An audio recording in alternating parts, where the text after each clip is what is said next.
سلام، امروز 2 مرداد ساعت 9 صبح. ببخشید که خیلی دیر شروع کردم چون خواب مونده بودم و تا آماده بشم طول کشید. امروز میخوام براتون ولاگ یکی از کارگاه هایی که پیش یکی از استادای عزیزم دارم میرم و بگیرم و خیلی خوشحالم، خیلی ذوق دارم. امیدوارم که بقیه روز به همون خوش بگذره.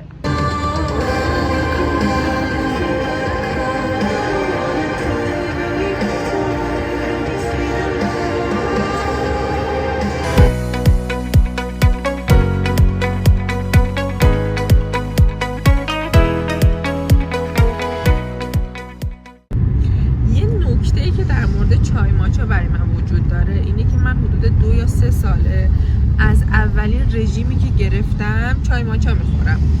اون موقعی من خودم مزهش برام عجیب بود ولی از اول دوست داشتم. منتها چون الان ترند شده خیلی، هر بار که میگم میخوام آیس ماچا بخورم همه فکر میکنم به خاطر ترندش میگم. نه دوستان، ببینید بیاید یه ذره من بیشتر آشنا بشیم. من آدمیم که به شدت با ترند مخالفم، چون فکر میکنم که آدم‌ها باید هویت خودشون و سبک خودشون رو داشته باشن و حفظش کنن. میتونی که چیزی که ترنده رو دوست داشته باشی، منتها نباید بر اساس اون زندگی کنی. اوکی؟ خود من 2-3 ساله اینو میخورم و خیلی خوشمزه است، خیلی سلیقه‌ایه، ولی از قهوه برای من حداقل بهتره چون بهم اضطراب نمیده و رفلکس معده‌م فعال نمیکنه.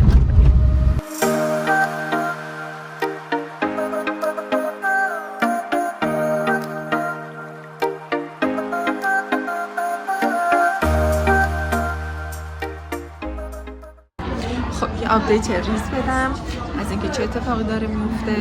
ما اینجا در مورد هیجانات صحبت کردیم تایم اول، بعد راجع به اینکه اصلا هیجانات چی هست، نکاتش چیه، اشخاص مختلف در موردشون چی گفتم و رسیدیم به خود آلبرت الیس.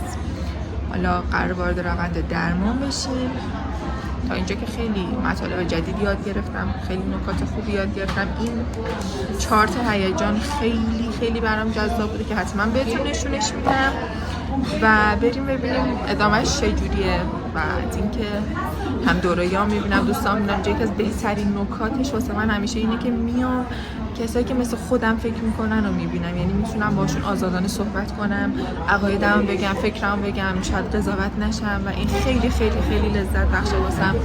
یه سوال خیلی مهم داشتم که از استادم پرسیدم که قطعا توی تایم خالی بین این استراحتام بهتون توضیح میدم که دقیقاً در مورد چی باهاشون صحبت کردم، که یکی از چالش‌های زندگیم شده بود و برام حل شد. متوجه شدم که اشتباه نمی‌کنم و دارن این حس رو بهم القا میکنن که داری اشتباه میکنی. این آپدیت تا اینجا، بریم برای تایم بعدی.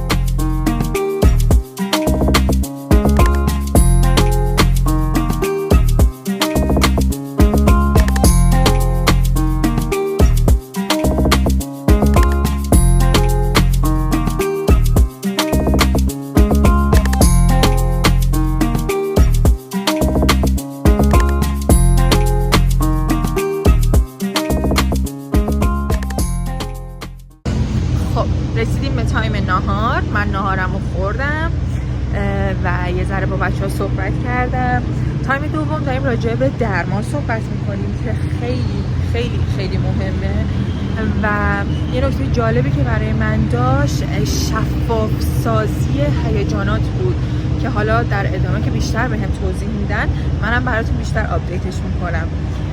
ولی از این کارگاه دارم خیلی چیزها یاد میگیرم در مورد خودم، یعنی تک تک کارگاه هایی که شرکت کردم تا اینجا شاید 70% برای خودم خوب بوده، با اینکه من خودم هر از گاهی سعی میکنم جلسات تراپی رو داشته باشم. اصلا مهم نیستش که رشته خودم اینه، به هر حال منم انسانم و دوچار یه سری مسائلی میشم که توی اونا نیاز به همراهی و کمک و راهنمایی و اینا دارم. ولی این کارگاه که برای اولین بارم تو سطح کشور برگزار شده خیلی نکات مثبتی برای خودم داشته و اینکه یه هیجان باید شفاف سازی بشه و ما نسبت به هیجاناتمون هم هیجان داریم. خیلی تا اینجا برام باحال بوده، خیلی خفن بوده. نمیدونم شما هم تا حالا همچین چیزی تجربه کردین یا نه، من دارم استرس دارم چون احساس کنم که الان گوشی از دستم میگیرن و میرن توی این خیابون، یه ذره ناامنه. ولی نمیدونم تا حالا اینو تجربه کردین یا نه، که مثلا شادین، خوشحالین و نسبت به اون شادی و خوشحالیتون مثلا عذاب وجدان داریم و این یه چیزیه که بهش ما میگه فراهیجان و چیزایی که الان توی این تایم دوم یاد گرفتم. دوست داشتم باهاتون آپدیتش کنم. خیلی لذت میبرم از اینکه این ولاگ رو دارم ضبط میکنم. این اولین تجربه ولاگ منه برای کارگاه روانشناسی و خیلی خیلی جالب، مهیجه واسم، هیجان شادی داره واسم و قراره که بیشتر نکاتی که یاد گرفتم، چون استادمون ذکر کردن و تاکید کردن که ما این علم رو با شما به اشتراک بذاریم که متوجه بشین اگر این روزها یه سری شرایط سخت رو داریم، یه چیز نرماله. اگر هر گونه هیجانی رو دارید تجربه میکنید، منتها اون رو باید شفاف سازی کنید برای خودتون یا برای تراپیستتون. حتما شفاف سازی کنید که دقیقاً دارید چی رو به خودتون تحمیل میکنید که تجربهش کنید و این خیلی مهمه. برم بر تایم سوم و این کارگاه 2 روزه. و بریم برای تایم سوم روز اول که ببینیم چه اتفاقاتی میفته. بزن بریم.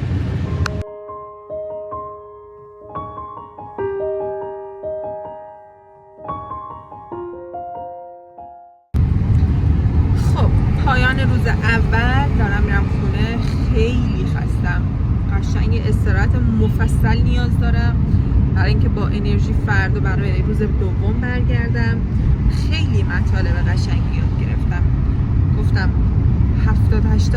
70-80% چیزی که یاد میگیرم بیشتر برای زندگی شخصیم به درد میخوره و متوجه شدم که چقدر آدم‌ها احساساتشون رو بیان نمی‌کنن، بدون اینکه مثلا بخوان، بدون اینکه تصمیم بگیرن نمیتونن مطرحش کنن. بابتش احساس شرم دارن، احساس گناه دارن، فکر میکنن بده، پیش قضاوتی میکنن از واکنش آدما و به خاطر همین نمیتونن هیجاناتشون رو مطرح کنن. و این خیلی مهمه که احساساتتون با خودتون، با درمانگرتون شفاف باشه، چون تا زمانی که نتونین هیجاناتتون و احساساتتون رو شفاف کنین نمیتونین به مرحله درمان برسین، چون اون وقت نمیدونین که اصلا چی رو قراره که درمان بکنین. و این خیلی مهمه، این شفاف سازی، و قطعا خودم قراره روش کار کنم. به هر دستاوردی که توش برسم با شما حتما در میون میذارم. خیلی دوست دارم که بهتون کمک کنم یا شما هم اگر فکر میکنین نکته‌ای هستش که تجربهش کردین حتما بهم بگین. حالا فعلا بریم، فردا به روز دوم دوباره برمیگردیم.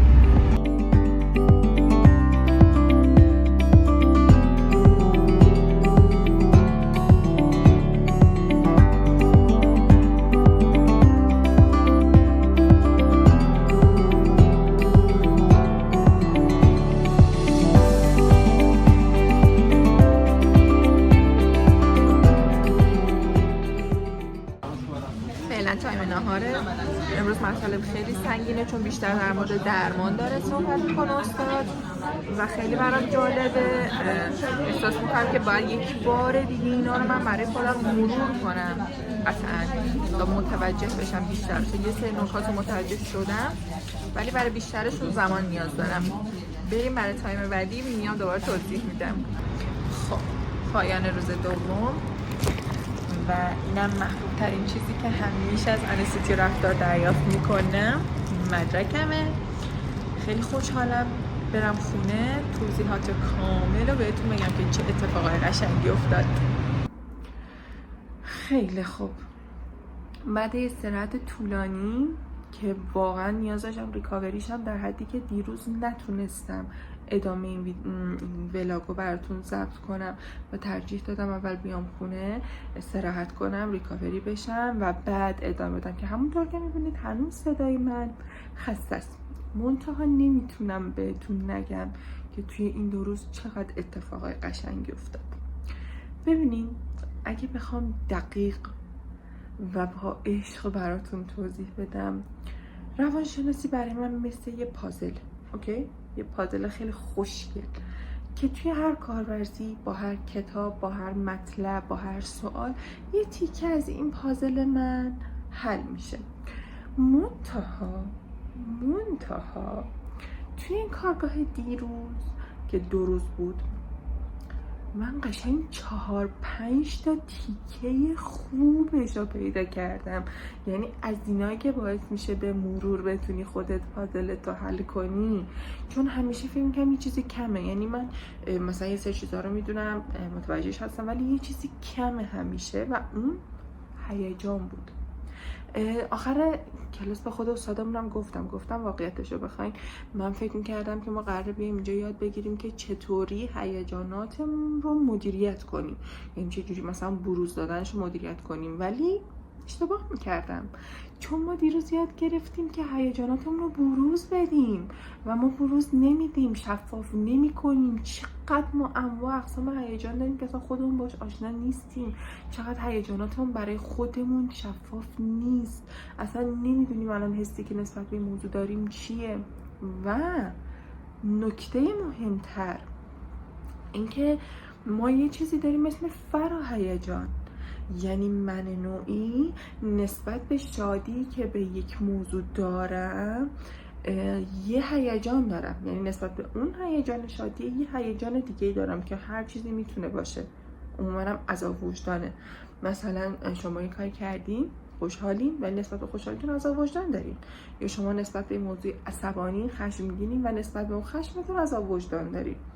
و این فراهیجان عزیز ما خیلی مهمتر از خود هیجانه. مثل اینه که یه بچه توی خانواده تصمیم بگیره و تصمیمش قطعی باشه، منتها مامانش بوده بیاد بالا سرش بگه نه نه نه نه نه نه نه نه شما نمیتونی بدون من تصمیم گیری کنی.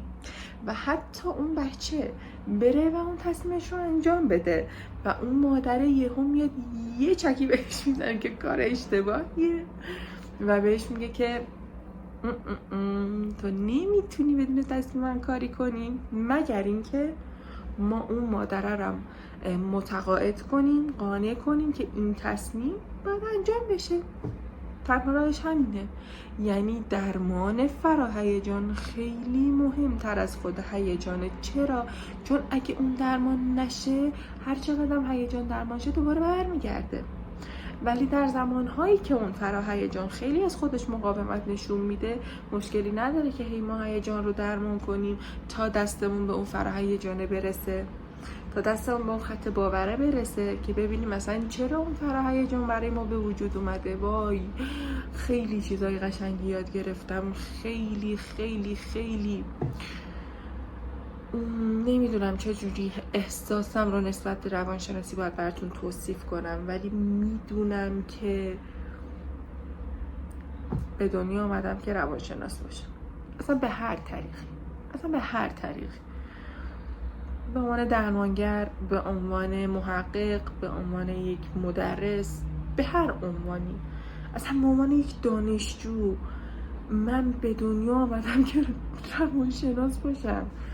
اصلا هر تیکه‌ای که من از این رشته یاد میگیرم، از این علم بزرگ یاد میگیرم، لذت میبرم که چقدر روان رو تک تک نقاط زندگی ما تاثیر داره و چقدر ما از روانمون دوریم، چقدر نمیریم چکاپ بدیم. ما هر 6 ماه 1 سال میریم چکاپ میدیم برای بدنمون ببینیم چیزی کم داره، ویتامینی چیزی اوکی همه چی، ولی روان چی؟ آیا ما چکاپ روانی هم میدیم؟ نه. چرا؟ چون بهمون یاد ندادم. من هیچ مشکلی نداره. من اینجام که اینا رو بهتون بگم. دوست دارم که هر چیزی که میدونم رو باهاتون سهیم بشم. چون ببینید وقتی یک علمی هست و اون شیر پیدا نمیکنه، وقتی یه آگاهی هست و اون گفته نمیشه، یه حقی گردن منه. چطور میتونم بدونم و به شما ها نگم، به اطرافیانم نگم، وقتی که میدونم چقدر میتونه روتون تاثیر مثبت داشته باشه. این بود ولاگ این 2 روز کارگاه. حالا ایشالله احتمال این ماه دوباره کارگاه دیگه داریم، کارگاه خیلی خوب، و برای اونم براتون ولاگ میگیرم. حتما نظراتتون رو حتما برام کامنت کنید ببینم شما چقدر با هیجاناتتون، با فراهیجانتون آشنایین. و لایک و سابسکرایب یادتون نره. تا ویلوگ بعدی، تا اپیزود بعدی، خدافظ.